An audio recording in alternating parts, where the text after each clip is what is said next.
छत्तीसगढ़ में तकरीबन 2 साल से बंद ट्रांसफर अगले महीने से शुरू हो सकते हैं। कैबिनेट मंत्री रविंद्र चौबे ने कहा कि सरकार जल्द ही बैठक कर फैसला लेगी। उन्होंने कहा कि कई लोगों के रिटायर होने और एक ही जगह पर जमे होने की वजह से ट्रांसफर जरूरी है। वहीं ट्रांसफर को लेकर विपक्ष ने सरकार पर निशाना साधा है। नेता प्रतिपक्ष धर्मलाल कौशिक ने आरोप लगाया कि प्रदेश में ट्रांसफर रुका नहीं है बल्कि भीतर खाने ही हो रहा है। धर्मलाल कौशिक ने कहा कि सरकार की नीति और नीयत में फर्क है। अधिकारियों में अनिश्चितता का माहौल है। जिस प्रकार से अधिकारियों में कि ट्रांसफर की जो पॉलिसी सरकार की रही है, तो अधिकारियों में भी इस बात को लेकर के अनिश्चितता रहती है और इसलिए वो भी रूटीन कार्य को छोड़ करके आपको प्रदेश में ऐसा कोई दिख नहीं रहा है कि जिसको ये कहा जा सके कि 2 साल की उपलब्धि है। अभी भी कोरोना का ये संक्रमण लगभग बढ़ रहा है। परिस्थितियां क्या बनती हैं ये आने वाले समय में पता लगेगा। उसके बावजूद भी चूंकि बहुत सारे हमारे अधिकारी कर्मचारी सेवानिवृत्त भी होते जा रहे हैं, तो कहीं न कहीं हमको इसको करना पड़ेगा। तो शायद ये अप्रैल माह में इसकी बैठक हो और इस बारे में कोई सुविचारित नीति से हम लोग काम करेंगे। और इस वक्त सत्य प्रकाश जी मीडिया संवाददाता इस बड़ी खबर पर हमारे साथ जुड़ रहे हैं। सत्या, ट्रांसफर को लेकर छत्तीसगढ़ की सियासत में घमासान क्यों मचा है?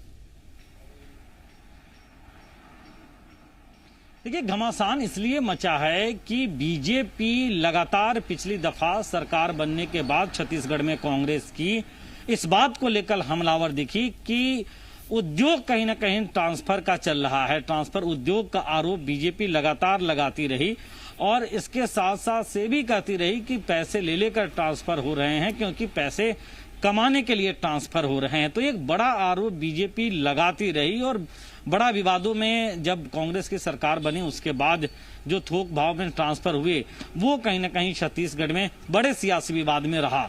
अब चूंकि फिर से इस बात की तैयारी सरकार की है कि ट्रांसफर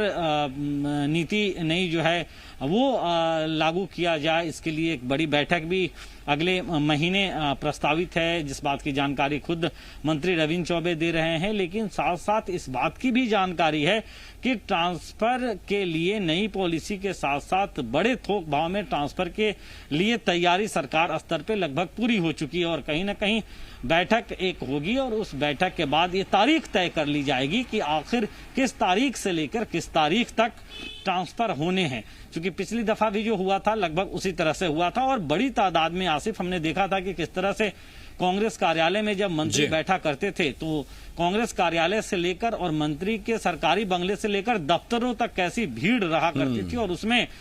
जो कार्यकर्ता हैं कांग्रेस पार्टी के उनकी भी एक बड़ी भीड़ रहा करती थी। क्योंकि कोई किसी अधिकारी से परेशान था तो कोई किसी अधिकारी से परेशान था। अब तब जबकि फिर से इसकी सुगबुगाहट तेज हो गई है तो फिर बीजेपी आरोप लगा रही है कि ट्रांसफर के लिए एक तारीख तय करना या फिर से ट्रांसफर को शुरू करना ये तो सिर्फ एक दिखावा है सरकार का, जबकि भीतर खाने में ट्रांसफर लगातार हो रहे हैं और मलाईदार पदों पे जिसको जहां बैठाना है वहां पे बैठाया जा रहा है। हमने देखा है कि अभी से पहले भी पूर्व सीएम डॉक्टर रमन सिंह ने एक बड़ा निशाना ट्रांसफर को लेकर सरकार पे साधा था। तो कहीं ना कहीं जो फिर से करीब 1.5-2 साल बाद जो फिर से ट्रांसफर की शुरुआत होने वाली है प्रदेश में, औपचारिक तौर पे हमें इस तरह का है कि आधिकारिक तौर पे बड़े पैमाने में, क्योंकि जहां पे जरूरतें लगती है वहां तो सरकार अपने स्तर पे ट्रांसफर करती है और सरकार का विशेषाधिकार भी होता है, खुद सीएम का भी विशेषाधिकार होता है। लेकिन एक तारीख तय करके ट्रांसफर नीति के तहत बड़े थोक तादाद में जो ट्रांसफर होते हैं वो खुलने वाला है कहीं ना कहीं और इसीलिए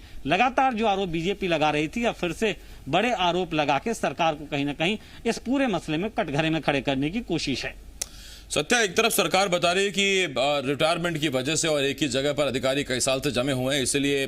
ट्रांसफर जरूरी है और ट्रांसफर होते भी रहते हैं। ऐसा नहीं है कि पहली बार छत्तीसगढ़ में ट्रांसफर होने जा रहे हैं, लेकिन प्रक्रिया पारदर्शी रहे। इसके साथ साथ विपक्ष तो आरोप लगाएगा ही कि ट्रांसफर के जरिए से पैसे कमाने की कोशिश की जा रही है, भ्रष्टाचार की कोशिश की जा रही है। प्रक्रिया पारदर्शी रहे, अधिकारी कर्मचारियों की भी सहूलियत रहे, आम आदमी को भी अधिकारी कर्मचारियों की कमी ना होने पाए, सब कैसे मैनेज होगा? देखिए, मैनेज करना ही तो बड़ी मुश्किल काम होता है, लेकिन सरकार अपने स्तर पे तमाम चीजें मैनेज करती है और इसलिए भी मैनेज करना बेहद जरूरी होता है कि न सिर्फ एक जगह से दूसरी जगह अधिकारियों की पदस्थापना होती है, बल्कि उनका काम कैसा पहली जगह पे रहा है और दूसरी जगह पे जाएंगे तो कैसा काम करेंगे, दूसरी जगह से जो अधिकारी हटा के कहीं तीसरी जगह भेजा जा रहा है उसकी दक्षता कैसी है, वो वहां पे कैसा काम कर पाएगा, क्या लोकहित में वो काम कर पाएगा, नहीं कर पाएगा, उसकी कार्यक्षमता कितनी और क्या उसकी कार्यक्षमता के मुताबिक उसकी पदस्थापना होनी चाहिए। ये जब नहीं हो पाता है तभी सवाल उठते हैं। हालांकि विपक्ष के नाते जरूर बीजेपी कई सारे मोर्चों पे सरकार को कटघरे में खड़ा करती रही है, लेकिन हमने वो भी दौर देखा है आसिफ की जब बीजेपी की सरकार हुआ करती थी और उस दौरान कैसे जब 2018 के विधानसभा चुनाव के वक्त चुनाव आचार संहिता लगने वाली थी, यहां तक कि ऐसे भी बहुत सारे चुनाव आचार संहिता लगने के बाद भी ऐसे बहुत सारे ट्रांसफर ऑर्डर वायरल हुए थे कि जो पुराने डेट में करके, और उस समय विपक्ष के नाते कांग्रेस पार्टी ने बहुत बड़े आरोप लगाए थे और उस आरोपों को तमाम तारीखों के उल्लेख के साथ जो ट्रांसफर हुए थे उसके साथ भी सामने रखा था मीडिया के सामने। तो ट्रांसफर पे जो सियासी बयानबाजी या सियासी आरोप प्रत्यारोप है या तथ्यों के साथ प्रस्तुत करने की जो विपक्षी पार्टियों की कोशिश है, ये पहले से होता आ रहा है और बड़े सवाल उठते भी रहे हैं। लेकिन फिलहाल जिस तरह से कानून व्यवस्था को लेकर, जिस तरह से भ्रष्टाचार को लेकर सरकार को घेरती रही है बीजेपी पिछले 2-2.5 सालों में, और वैसे में कहीं ना कहीं ट्रांसफर का उसमें एक उल्लेख जरूर बीजेपी करती है कि ये बार बार जो ट्रांसफर किया जाता है अधिकारियों का, कर्मचारियों का, उनमें अनिश्चितता का भाव है और ये कहीं ना कहीं भ्रष्टाचार को पनपाने वाला होता है। तो उसमें कहीं ना कहीं एक नए सिरे से फिर से सरकार पे आरोप लगा के कटघरे में करने की कोशिश दिखाई देती है। बहुत शुक्रिया सत्या, इस तमाम जानकारी के लिए। सत्य प्रकाश, जी मीडिया संवाददाता, इस वक्त इस बड़ी खबर पर हमारे साथ जुड़े हुए थे।